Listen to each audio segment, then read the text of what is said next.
আমাদের অসংখ্য বাবা মারা আছে সন্তানকে ফজরের সময় ঘুম থেকে ডাকে না, বলে আমার মেয়ে সারা রাত পড়ছে, কালকে বার্ষিক পরীক্ষা, এখন একটু ঘুমাক। ঠিক কিনা বলেন না?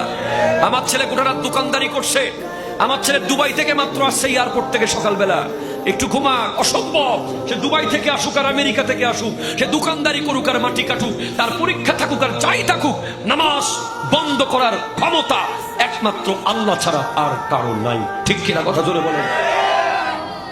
কোন বাবা মা বলতে পারে না, সে অধিকার তাদেরকে দেয়া হয় নাই যে তুই ঘুমা, নামাজের টাইমে ঘুমা, এই কথা বলার অধিকার কোন বাবা মাকে দেওয়া হয় নাই, পারবে না।